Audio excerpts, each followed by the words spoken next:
بسم اللہ الرحمن الرحیم بسم اللہ الرحمن الرحیم والصلاة والسلام علی اشرف الانبیاء والمرسلین اما بعد۔ کتاب الشہادہ کا آج ہمارا آخری سبق ہے۔ عبارت پڑھ لیتے ہیں۔ وفی طلاق الا نصف مہرها قبل الوطء ای اذا شہد بالطلاق قبل الوطء ثم رجع ضمن نصف المہر اما بعد الدخول فلا لأن المہر تأکد بالدخول فلا اتلاف وضمن في العتق القيمة وفي القصاص الدية فحسب أي إذا شهد أن زيدا قتل عمرا فاختص زيد ثم رجع تجب الدية عندنا وعند الشافعي رحمه الله يقتص وضمن الفرع بالرجوع لا أصله بقوله ما أشهدته على شهادتي وأشهدته وغلطت. قوله لا أصله مسألة مبتدأة لا تعلق لها برجوع الفرع، فإذا قال الأصل ما أشهدت الفرع على شهادتي لا يلتفت إلى قوله فلا يضمن، وإن قال أشهدته وغلطت فلا ضمان عند أبي حنيفة وأبي يوسف رحمهما الله ويضمن عند محمد رحمه الله. ولو رجع الأصل والفرع غرم الفرع فقط، هذا عند أبي حنيفة وأبي يوسف رحمهما الله، لأن القضاء وقع بشهادة الفرع فهي علة قريبة فيضاف الحكم إليها. وعند محمد رحمه الله إن شاء ضمن الأصل وإن شاء ضمن الفرع، وقول الفرع كذب أصلي أو غلط فيها ليس بشيء، لأن كذب الأصل لا يثبت بقول الفرع، والفرع لم يرجع عن شهادته فلا يلتفت إلى قوله. وضمن المزكي بالرجوع عن التزكية، هذا عند أبي حنيفة رحمه الله خلافا لهما، لأن التزكية جعلت الشهادة شهادة لا شاهد الإحصان، أي إذا شهدوا على الزنا وشهد الشهود على إحصان الزاني فرجم ثم رجع شهود الإحصان لم يضمنوا، لأن الإحصان شرط محض لا يضاف الحكم إليه بخلاف التزكية، وهما قاس المزكي على شاهد الإحصان كما ضمن شاهد اليمين لا الشرط إذا رجعوا. فإذا شهد شاهدان أنه علق عتق عبده بشرط وشهد آخران على وجود الشرط فحكم بالعتق ثم رجع الكل ضمن شاهد اليمين لأنهما صاحبا العلة. یہ ہے آج کے ہمارے سبق کی عبارت۔ کیفیت زمان کے مسائل چل رہے تھے، اس کے بارے میں آج کی جو ہماری مثال ہے وہ یہ ہے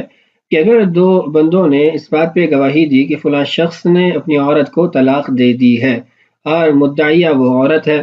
اب اس صورت کے اندر اگر تو قاضی ان کی گواہی کی بنیاد پر فیصلہ کر دیتا ہے اور بعد میں وہ رجوع کر لیتے ہیں کہ ہم نے جھوٹی گواہی دی تھی، تو نکاح تو ختم ہو گیا، طلاق تو اس پر واقع ہو گئی، تو اب کیا جو شوہر نے مہر ادا کیا تھا اس کے یہ گواہ ضامن بنیں گے یا نہیں بنیں گے؟ تو اس کی دو صورتیں قائم ہوتی ہیں۔ پہلی صورت یہ کہ یہ جو طلاق کا دعویٰ تھا اور اس پر جو گواہی تھی یہ ایسی عورت کے بارے میں تھی جو غیر مدخول بہا تھی، شوہر نے اس سے خلوت صحیحہ حاصل نہیں کی تھی۔ تو اگر ایسی صورت ہے کہ جس سے خلوت صحیحہ حاصل نہیں کی تھی اور اس پر طلاق کی گواہی اور دعویٰ قائم ہوا، ثابت ہوا اور فیصلہ ہوا، تو ایسی عورت کے شوہر کو ان گواہوں نے آدھا مہر ادا کرنا ہے۔ یعنی جو آدھا مہر اس شوہر نے اپنی بیوی کو، مطلقہ کو ادا کرنا ہے، یہ پھر ضمان کے طور پر یہ گواہ اس شوہر کو لوٹائیں گے۔ اس کی وجہ یہ ہے کہ یہ جو نصف مہر ہے اس کا عوض اس کے شوہر کو حاصل نہیں ہوا، اس مرد کو حاصل نہیں ہوا، اور یہ ایسا مال تھا جو ساقط ہو سکتا تھا، کان علی شرف السقوط، یعنی کسی بھی موقع پر کہ یہ ساقط ہو سکتا تھا، ابھی تک یہ مؤکد نہیں ہوا تھا، اس کی ذات پر لازم نہیں ہوا تھا۔ ساقط یوں ہو سکتا تھا کہ اس کی اہلیہ کوئی ایسی حرکت کر بیٹھتی یا ایسا کوئی عمل کرتی جیسے شوہر کی اولاد کو اپنے اوپر اختیار دے دیتی جس سے نکاح ختم ہو جاتا، تو اس صورت کے اندر شوہر کو یہ نصف مہر ادا نہیں کرنا تھا۔ تو اب چونکہ یہ اس پر لازم نہیں تھا، مؤکد نہیں ہوا تھا، اور انہوں نے جھوٹی گواہی کے ذریعے طلاق ثابت کر کے اس سے یہ ادائیگی کروائی، تو اس لیے یہ ضامن بنیں گے۔ اور اسی کی ایک جزء یہ ہے کہ اگر مہر مسمى نہیں تھا، مہر طے نہیں کیا گیا تھا، تو ایسی عورت غیر مدخول بہا ہو اور اس پر بینہ کے ذریعے طلاق واقع کر دی گئی ہو، تو اس صورت کے اندر چونکہ شوہر نے اس کو متاع کے طور پر کرتا، چادر اور دوپٹہ یہ 3 کپڑے دینے ہیں، تو گواہ بھی اسی کے ضامن بنیں گے۔ دوسری جو صورت ہے جس کے اندر وہ عورت مدخول بہا ہے، یعنی اس سے اس کے شوہر نے خلوت صحیحہ حاصل کی ہے، تو ایسی عورت کو اگر بینہ کے ذریعے طلاق ثابت کر دی جاتی ہے اور بعد میں گواہ رجوع کر لیتے ہیں، تو مالی اعتبار سے ان کو کوئی تاوان لازم نہیں ہوگا، ہاں البتہ قاضی ان کو تعزیر ضرور کرے گا۔ اس کی وجہ یہ ہے کہ اس شوہر کو اس طلاق کی وجہ سے مہر کی ادائیگی لازم نہیں ہوئی، بلکہ ویسے ہی اس کو یہ ادائیگی لازم ہو چکی تھی کہ وہ اپنی عورت سے استمتاع کر چکا تھا، تو اس استمتاع کی وجہ سے اس پر مکمل مہر کی ادائیگی پہلے سے لازم تھی، چاہے طلاق ہوتی یا نہ ہوتی۔ عبارت کا ترجمہ دیکھیے، وفی طلاق ای لا یضمن فی طلاق اذا رجعوا، کہ وہ ضامن نہیں بنیں گے طلاق کے معاملے میں اگر انہوں نے گواہی دینے کے بعد گواہی سے رجوع کر لیا، الا نصف مہرہا قبل الوطی، البتہ نصف مہر کے ضامن بنیں گے اس صورت میں جب وطی سے پہلے طلاق کو ثابت کر دیا گیا ہو۔ یہاں قبل الوطی او الخلوتی یا قبل الوطی والخلوتی کے کلمات زیادہ مناسب رہتے کہ وطی کے علاوہ اگر خلوت صحیح ابھی حاصل ہوئی ہو تو پھر بھی شوہر کو مکمل مہر کی ادائیگی لازم ہو جاتی ہے۔ اذا شہد بالطلاق، مسئلے کی عبارت یہ ہے کہ 2 افراد نے گواہی دی طلاق کی قبل الوطی، وطی سے پہلے، خلوت صحیح سے پہلے، ثم رجع، پھر ان دونوں نے رجوع کر لیا کہ ہم نے جھوٹی گواہی دی، ضمنا نصف المہری، تو وہ دونوں نصف مہر کے ضامن بنیں گے۔ اما بعد الدخول فلا، اگر مدخول بہا عورت ہے یا خلوت صحیحہ حاصل ہو چکی ہے تو پھر ضامن نہیں ٹھہریں گے، لأن المہر تأکد بالدخول فلا اتلاف، اس لیے کہ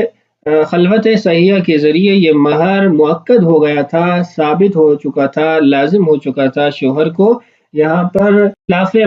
مال کا ہلاک کرنا نہیں پایا جا رہا، یعنی بغیر عوض کے مال نہیں جا رہا۔ اس کے بعد ہے کہ اگر کسی کی آزادی کی انہوں نے گواہی دی اور وہ آزاد ہو گیا اور پھر بعد میں رجوع کر لیا، تو اب اس کے اندر آقا کا نقصان ہے کہ غلام نے دعویٰ کیا تھا کہ میرے آقا نے مجھے آزاد کر دیا اور 2 گواہوں نے گواہی بھی دے دی، اب غلام آزاد ہو گیا، اب اس کا عتق جو ہے، آزادی جو ہے، یہ تو ختم نہیں ہوگی، قاضی کے فیصلے کے ساتھ یہ اب آزاد ہی ہے، لیکن اس کی قیمت کے یہ گواہ ضامن بنیں گے، اس لیے کہ انہوں نے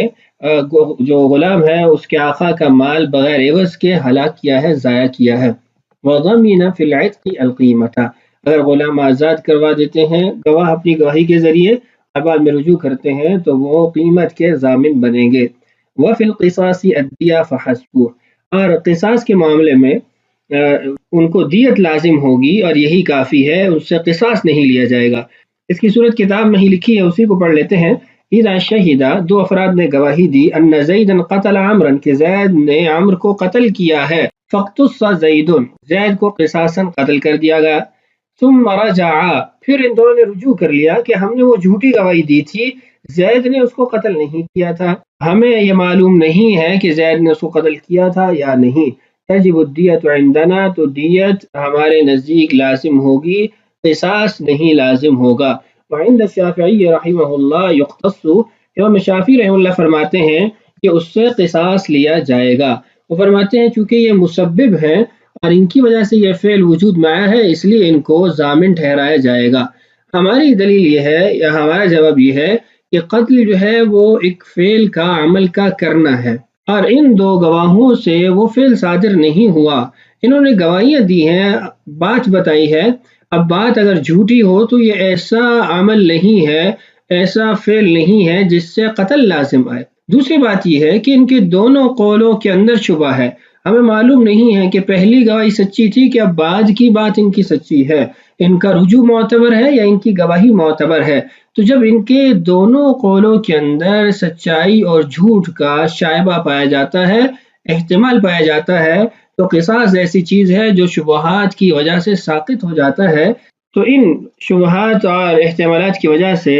گواہوں کو قصاصاً قتل نہیں کیا جا سکتا۔ اس کے بعد اگلا مسئلہ ہے وَضَمِنَ الْفَرْعُ بِالرُّجُوعِ، اگر فروع گواہ جو تھے، فرعی گواہ جو تھے، انہوں نے رجوع کر لیا کہ ہم نے غلط گواہی دی ہے، تو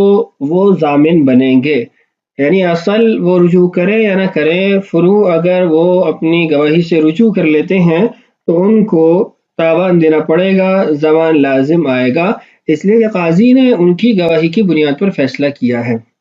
اس کے بعد اگلا مسئلہ ہے، اس کا قبل سے کوئی تعلق نہیں ہے، لا اصلہ ای لا یضمن اصلہ، جو اصل گواہ ہیں وہ ضامن نہیں ہوں گے، بقولہ اپنی اس بات کی وجہ سے، ما اشہدتہ علی شہادتی، کہ جو فروعی گواہ ہیں ان کو میں نے اپنی گواہی پر گواہ نہیں بنایا، تو ان کی اس بات کا کوئی اعتبار نہیں کیا جائے گا۔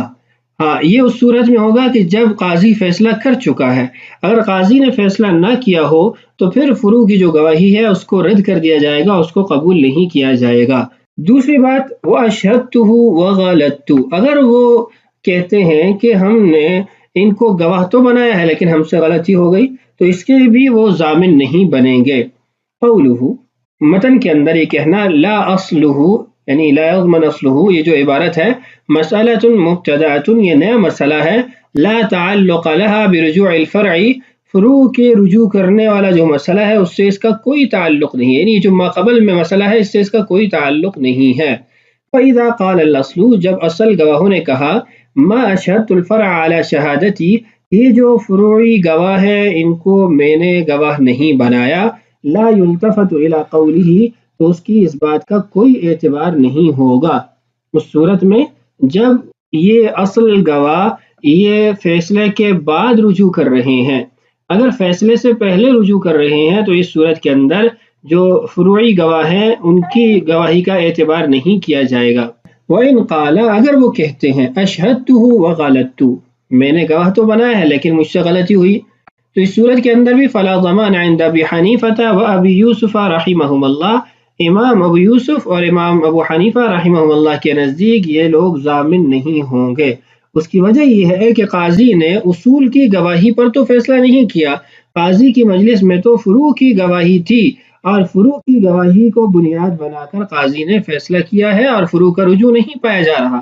اور امام محمد رحمہ اللہ فرماتے ہیں یضمن، یہ لوگ ضامن ٹھہریں گے۔ اس کی وجہ یہ ہے کہ جو فروع نے گواہی ادا کی ہے اس کی بنیاد اور اس کی وجہ وہ یہی اصل گواہ تھے۔ جب اصل گواہ نے رجوع کر لیا کہ ہم نے غلط گواہی دی، ہماری گواہی درست نہیں تھی، تو لازمی بات ہے فروع کی گواہی بھی درست نہیں ہے۔ تو جب فروع کی گواہی درست نہیں ہے تو فیصلہ درست نہیں ہوا، تو اس لیے جو مدعا علیہ کا نقصان ہوا ہے اس کے یہ اصل گواہ ضامن بنیں گے۔ علامہ شامی رحمہ اللہ نے شیخین کے قول پر فتویٰ نقل کیا ہے، جبکہ صاحب ہدایہ کی جو عادت ہے کہ وہ مفتیٰ بہ قول کی دلیل آخر میں ذکر کرتے ہیں، اس سے امام محمد رحمہ اللہ کے قول کی ترجیح معلوم ہوتی ہے۔ اس کے بعد اگلا مسئلہ ہے وَلَوْ رَجَعَ الْأَصْلُ وَالْفَرْعُ غَرِمَ الْفَرْعُ فَقَط، اگر اصول اور فروع سبھی رجوع کر لیتے ہیں کہ ہم نے غلط گواہی دی ہے، تو امام ابو حنیفہ اور امام یوسف رحمہ اللہ کے نزدیک صرف فروعی گواہ ضامن ٹھہریں گے، اور اس کی بات پہلے بھی گزر چکی کہ ان کے نزدیک قاضی کا جو فیصلہ ہے وہ فروعی گواہوں کی گواہی کی بنیاد پر ہے۔ هذا عند ابی حنیفہ و ابی یوسف رحمہم اللہ، وجہ دیکھیے، لأن القضاء وقع بشہادت الفرع، وجہ یہ ہے کہ قاضی نے جو فیصلہ کیا ہے وہ فروع کی گواہی کی بنیاد پر کیا ہے، فہی علت قریبۃ، یہ قریبی علت ہے، یعنی اصل کی گواہی بھی علت ہے لیکن وہ علت بعیدہ ہے، اور جو فروع کی گواہی ہے وہ علت قریبہ ہے۔ تو جب علت قریبہ موجود ہے تو علت بعیدہ کی طرف اس حکم کو منسوب نہیں کیا جائے گا، فیضاف الحکم الیہا، حکم کو علت قریبہ کی طرف منسوب کیا جائے گا۔ وعند محمد رحمہ اللہ، امام محمد رحمہ اللہ فرماتے ہیں ان شاء ضمن الاصل و ان شاء ضمن الفرع، کہ ہاں دونوں علت ہیں، یعنی فروعی گواہ بھی علت بنے ہیں فیصلے کے اور اصول بھی وہ گواہ بنے ہیں، تو اس لیے مدعا علیہ کو اختیار دیا جائے گا کہ اصل جو گواہ ہے ان کو ضامن ٹھہرائیں یا فرع جو گواہ ہے فروعی گواہ ہے ان کو ضامن ٹھہرائیں۔ اس مسئلے میں بھی صاحب ہدایہ نے امام محمد رحمہ اللہ کی دلیل کو آخر میں ذکر کیا ہے۔ آگے مزید مسائل دیکھیے، وقول الفرع، اور فروعی گواہ کا یہ کہنا، کذب اصلی، ہمارے جو اصل گواہ ہیں انہوں نے جھوٹ بولا، او غلط فیہا، یا ان سے اس معاملے میں اس گواہی میں غلطی ہوئی، لیس بشیء، اس بات کا کوئی اعتبار نہیں ہے۔ وجہ کیا ہے؟ لأن كذب الأصل لا يثبت بقول الفرعی، اصل کا جو جھوٹ ہے وہ فروعی گواہوں کی بات سے ثابت نہیں ہو سکتا، اس لیے کہ فروعی جو گواہ ہیں ان کی بات میں تناقض ہے۔ جب وہ گواہی پر گواہی ادا کر چکے تو گویا وہ اصل کو سچا سمجھ رہے تھے، اور جب گواہی پر گواہی ادا کر دی تو اب ان کو جھٹلا رہے ہیں۔ تو جب ان کے دونوں ان اقوال میں، ان باتوں میں تناقض ہے تو یہ ساقط ہو جائے گا اور اس کا کوئی اعتبار نہیں ہوگا۔ والفرع لم يرجع عن شہادتی، اور دوسری بات یہ ہے کہ فروعی گواہوں نے بھی تو اپنی گواہی سے رجوع نہیں کیا، تو فلا يلتفت الى قوله، تو ان کے قول کا کوئی اعتبار نہیں ہے۔ آگے جو مسائل ہے ان کے اندر سبب، شرط اور علت، ان چیزوں کے ذریعے مسائل کو حل کیا گیا ہے۔ ان کی وجہ سے مسائل کے حکم میں تبدیلی آئی ہے، تو اس لیے پہلے ان چیزوں کو سمجھ لیجئے کہ علت کس کو کہتے ہیں، سبب اور شرط کس کو کہتے ہیں۔ علت دراصل یہ حکم کی بنیاد ہوتی ہے کہ اگر علت ہو تو حکم ہوتا ہے، علت نہ ہو تو حکم کا وجود ہی نہیں ہوتا۔ تو یہ سب سے قوی چیز ہوتی ہے جس کی بنیاد پر علت کا وجود ہوتا ہے، بصورت دیگر حکم وجود میں ہی نہیں آتا۔ اور سبب جو ہے وہ حکم کی طرف لے جانے والا ایک راستہ کہہ لیں، حکم کی طرف پہنچانے کا ایک ذریعہ ہے۔ اور جو شرط ہے وہ حکم کے اندر تاثیر نہیں رکھتی، مؤثر نہیں ہوتی، اور نہ ہی ایک راستہ ہوتا ہے، بلکہ حکم کو وجود میں لانے کے لیے اس کا سہارا لیا جاتا ہے۔ مثلا نماز کی شرائط میں یہ بات ہے کہ جسم کا پاک ہونا۔ اب جسم کا پاک ہونا یہ نماز کا جز نہیں ہے، اور نہ ہی نماز کا حکم اس بنیاد پر دیا گیا کہ جسم پاک ہے، لیکن نماز اپنے وجود میں اس وقت آئے گی، اس وقت قائم ہوگی، علت کی بنیاد پر یہ حکم اس وقت ثابت ہوگا جب جسم پاک ہوگا۔ تو شرط جو ہے یہ خارج از حکم چیز ہوتی ہے جس کے ذریعے اس حکم کو وجود میں لایا جاتا ہے۔ تو بہرحال یہ مختصر یہاں عرض کر دیا ہے، اصول کے اندر اس کی تفصیلی مباحث آپ پڑھ چکے ہیں، مزید بھی آگے پڑھیں گے۔ اب آگے جو مسائل ہیں ان کو حل کرتے ہیں۔ مسئلہ یہ ہے کہ اگر مزکی رجوع کر لیتا ہے، پہلے ہم نے پڑھا کہ اصول نے رجوع کیا، پھر ہم نے پڑھا کہ فروع نے رجوع کیا، پھر اصول اور فروع دونوں نے رجوع کر لیا۔ اب یہاں پر جو مسئلہ ہے اس کے اندر مزکی اپنے تزکیہ سے رجوع کر لیتا ہے، یعنی جنہوں نے گواہوں کو عادل کہا تھا اب وہ اپنی بات سے رجوع کر رہے ہیں کہ ہم نے یہ تزکیہ غلط کیا تھا۔ تو کیا جن گواہوں کا انہوں نے تزکیہ کیا تھا اور ان گواہوں کی گواہی پر فیصلہ ہو گیا، تو کیا یہ تزکیہ کرنے والے ضامن بنیں گے یا نہیں بنیں گے؟ تو عبارت دیکھیے، وَضَمِنَ الْمُزَكِّي بِالرُّجُوعِ عَنِ التَّزْكِيَةِ هَذَا عِنْدَ أَبِي حَنِيفَةَ رَحِمَهُ اللَّهُ۔ امام ابو حنیفہ رحمہ اللہ فرماتے ہیں کہ اگر گواہوں کا تزکیہ کرنے والے اپنے تزکیہ سے رجوع کر لیتے ہیں تو یہ بھی ضامن ٹھہریں گے۔ خلافاً لہما، صاحبین کا اس میں اختلاف ہے، وہ فرماتے ہیں کہ مزکی ضامن نہیں ہوگا۔ امام صاحب فرماتے ہیں لأن التزکیہ جعلت الشہادۃ شہادۃ، امام صاحب کی دلیل یہ ہے کہ تزکیہ نہیں تو گواہی کو اس قابل بنایا کہ اس کو قبول کیا گیا ہے، کہ گواہی کو گواہی بنانے والا جو سبب اور ذریعہ تھا وہ تزکیہ ہے۔ تو جب تزکیہ کرنے والوں نے ایک چیز کو قابل قبول بنایا، مقبول بنایا، اور پھر اس کی بنیاد پر فیصلہ ہوا، تو گویا یہ بھی اس کی علت ٹھہرا، یہ اس علت کی بھی علت بن گیا، فیصلے کی علت وہ گواہی بن گئی اور گواہی کے قبول ہونے کی علت وہ تزکیہ بن گیا، تو اس لیے ان کو بھی ضامن ٹھہرایا جائے گا۔ صاحبین فرماتے ہیں کہ تزکیہ وہ اخبار ہے،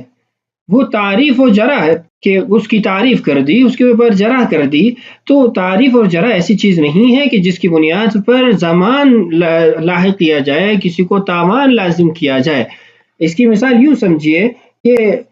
4 افراد نے کسی کے اوپر زنا کی گواہی دی کہ فلاں نے زنا کیا، اور پھر 4 افراد نے مزید اس بات پر گواہی دے دی کہ یہ شخص محسن ہے، تو اب اس کو سنگسار کر دیا گیا۔ بعد میں یہ جو محسن کی گواہی دینے والے ہیں انہوں نے رجوع کر لیا کہ بھئی ہم نے غلط بات کہی تھی، ہم نے غلط گواہی دی تھی، وہ محسن نہیں تھا، تو ان لوگوں کو زمان لازم نہیں کیا جاتا، اس لیے کہ انہوں نے تو ایک خبر دی تھی اس کے بارے میں، زنا کی گواہی تو انہوں نے نہیں دی تھی۔ زنا کے جو گواہ ہوں گے ان کو یہاں پر ضامن ٹھہرایا جائے گا، احسان کی گواہی دینے والوں کو ضامن نہیں ٹھہرایا جائے گا۔ صاحبین کی جو دلیل ہے اس کا جواب آگے متن میں ہی آ رہا ہے۔ فرماتے لا شاہد الاحسانی کہ محسن ہونے کی گواہی دینے والوں کو ضامن نہیں ٹھہرایا جاتا. ای اذا شہدوا علی الزنا، اس کی وضاحت یہ ہے کہ 4 افراد نے گواہی دی زنا کی. وشہد الشہود علی احسان الزانی، اور کچھ گواہوں نے اس پہ گواہی دی کہ یہ زنا کرنے والا محسن بھی ہے. فرجم، اس کو رجم کر دیا گا. ثم رجع شہود الاحسانی، پھر جنہوں نے احسان کی گواہی دی تھی وہ رجوع کر لیتے ہیں. لم یضمنوا، تو ان کو ضامن نہیں ٹھہرایا جائے گا. وجہ کیا ہے؟ لأن الاحسان شرط محض، احسان محض شرط ہے. فلا يضاف الحکم الیہ، تو شرط کی طرف تو حکم کو منسوب نہیں کیا جاتا. بخلاف التزکیہ، آپ نے جو تزکیہ کو احسان پر قیاس کیا ہے وہ درست نہیں ہے، اس لیے کہ تزکیہ وہ علت العلہ ہے، وہ گواہی کے قبول ہونے کی علت، اور گواہی جب قبول ہونے کے قابل ہو گئی تو اس کو علت بناتے ہوئے فیصلہ کر دیا گیا. وَهُمَا قَاسَ الْمُزَكِّي عَلَى شَاهِدِ الْإِحْسَانِ، صاحبین نے مزکی کو احسان کے گواہوں پر قیاس کیا ہے، اور یہ قیاس درست نہیں ہے، قیاس مع الفارق ہے، اس لیے کہ مزکی اس نے علت کو وجود دیا ہے اور احسان کی گواہی دینے والوں نے شرط کو وجود دیا ہے، تو علت اور چیز ہے، شرط اور چیز ہے. اسی سے متعلق آگے مزید دیکھیے، کما ضامنہ، جیسا کہ ضامن ٹھہرتے ہیں شاہد الیمینی، قسم پر یا چیز کو معلق کرنے پر گواہی دینے والے، لش شرط، نہ کہ شرط کی گواہی دینے والے کہ یہ شرط وجود میں آ چکی ہے. اذا رجعوا، جب انہوں نے رجوع کیا. آگے اس کی وضاحت دیکھیے. اذا شہد شاہدانی، 2 افراد نے گواہی دی، انہ علق عتق عبدہ بشرط، کہ فلاں شخص نے اپنے غلام کی آزادی کو اس شرط کے ساتھ معلق کیا ہے. مثلا اس نے کہا کہ اگر میرا غلام یہ زید کے گھر میں داخل ہو گیا تو یہ آزاد ہے. 2 افراد اس کے گواہ ہو گئے کہ اس نے ایسے معلق کیا ہے. وشہد آخرانی، 2 اور افراد آئے، انہوں نے گواہی دی علی وجود الشرط، کہ تمہارا غلام وہ زید کے گھر میں داخل ہو گیا، شرط کو وجود مل گیا. فحکم بالعتق، قاضی نے اس کی آزادی کا فیصلہ کر دیا. ثم رجع الکل، پھر ان سب گواہوں نے رجوع کر لیا. ضمن شاہد الیمین، تو اس صورت کے اندر جنہوں نے اس بات کی گواہی دی تھی کہ اس شخص نے اپنے غلام کی آزادی کو زید کے گھر میں داخل ہونے کے ساتھ معلق کیا ہے، وہ گواہ ضامن بنیں گے، نہ وہ گواہ جنہوں نے یہ بتایا کہ زید کے گھر کے اندر تمہارا غلام داخل ہو چکا ہے. وجہ لأنہما صاحبا العلت، کہ یہ جو یمین تھی، یہ چیز کو معلق کرنا تھا، یہ علت تھی، تو علت کے گواہ وہ ضامن ٹھہرے. آگے جو بات ہے کہ وہ گھر میں داخل ہو گیا، یہ تو شرط تھی، اور شرط کے وجود میں آنے کی انہوں نے گواہی دی تھی، تو شرط کے وجود میں آنے کی جو گواہی دیتا ہے وہ ضامن نہیں ٹھہرتا، علت کے بارے میں جو گواہی دیتا ہے وہ ضامن ٹھہرتا ہے. تو ایسے ہی تزکیہ جو ہے وہ علت العلہ ہے، اس کے گواہ ضامن ٹھہریں گے، اور شرط اور سبب کے جو گواہ ہوں گے وہ ضامن نہیں ٹھہریں گے. تو یہ تھا ہمارا سبق جس کے اندر کتاب الشہادہ مکمل کر لیا. اگلی ویڈیو میں انشاءاللہ کتاب التوکیل کو شروع کریں گے. اللہ تعالیٰ سے دعا ہے اللہ تعالیٰ ہمارے لیے اسباق کی تکمیل آسان فرمائے. اللہ تعالیٰ ہم سب کا حامی و ناصر ہو. السلام علیکم ورحمۃ اللہ وبرکاتہ.